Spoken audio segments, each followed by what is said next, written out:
Ngayon naman po tayo ay magpapasalamat na at mananalangin na. Lalapit po tayo sa trono ng biyaya at kahabagan ng Diyos sa oras na ito. At bago po natin gawin yan, tayo po muna ay magpalinis sa ating Panginoon at magmingi po tayo ng gabay sa Kanyang banal na Espiritu. Ama namin Diyos na makapangyarihan sa lahat, amin Diyos na walang katulad, hindi nagbabago noon, ngayon at magpakailanman. Walang hanggan ng kaputihan, walang hanggan ng katapatan. Diyos na mahabagin, mapagpatawad. Diyos na may dakilang pag-ibig. Diyos na tumutugon sa aming panalangin. Diyos na nagkakaloob sa amin ng lahat ng aming pangangailangan.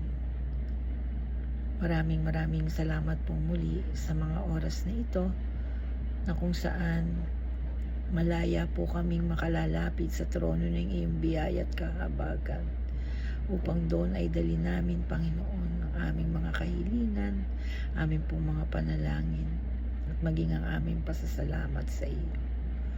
Gabayan mo po kami, Panginoon, na yung banal na Espiritu. Samahan mo po kami, Panginoon, sa mga oras na ito. Kami po'y humihingi ng kapatawaran sa iyo. Kung kami man po'y nagkasala o nagkulang man, Panginoon, patawarin mo po kami. Linisin mo kami sa lahat po ng aming mga karumihan upang sa aming pong paglapit sa iyo, Panginoon, naroon po na kami maging banal at malaya kami, Lord, na makadudulog sa trono ng iyong biyaya at kahabagan.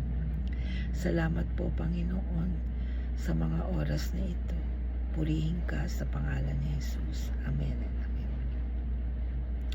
Una po sa lahat ay tayo po ay magpasalamat sa Diyos sapagkat sabi nga po sa salita ng Diyos ay ang magpasalamat sa Diyos ay mabuting bagay. So una po sa lahat ay ipinagpapasalamat po na ni Sister Candice ang kagalingan niya po mula po sa kanyang ubo at sipon at ang pag-iingat po ng Panginoon sa bawat isa po sa amin na sumama sa pag-ocular po dun sa lugar na pagdarausan po ng ating church camp. At papasalamat din po siya sa kagalingan po nung lower back pain ni Pastor at na-address na po, Panginoon, ang sakit ni Pastor na ito sa kanyang likod. Gayon din po, nagpapasalamat si Sister Mel sa pag-iingat po ng Panginoon sa kanya at sa kanya pong buong pamilya. Gayon din po, si Sister Mariel ay nagpapasalamat sa kagalingan po ni Sofia at ni Shania mula po sa kanilang mga karamdaman. Nagpapasalamat din po siya sa patuloy na pag-iingat ng Diyos sa kanila pong pamilya at ang paggabay lagi ng Panginoon sa kanila.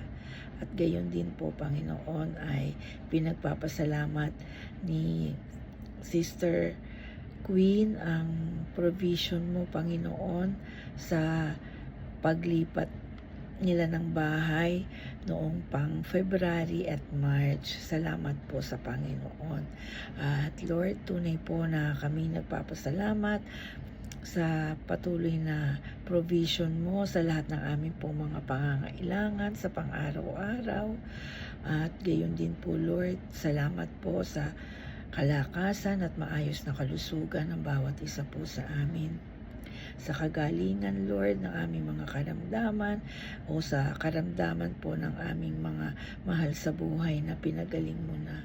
Salamat din po, aming Ama, sa patuloy na paggabay mo po lagi sa amin, sa iyong proteksyon sa amin at sa patuloy na kagalakan na inilalagay mo sa aming pong mga puso. At Lord, sa aking mga kapatiran na hindi man po nagpaabot ng kanilang pasasalamat, alam ko po na sila ay nagpapasalamat din sa iyo sapagkat mabuti kang Diyos. Salamat po, Panginoon. Purihin ka sa pangalan ni Jesus. Amen and amen.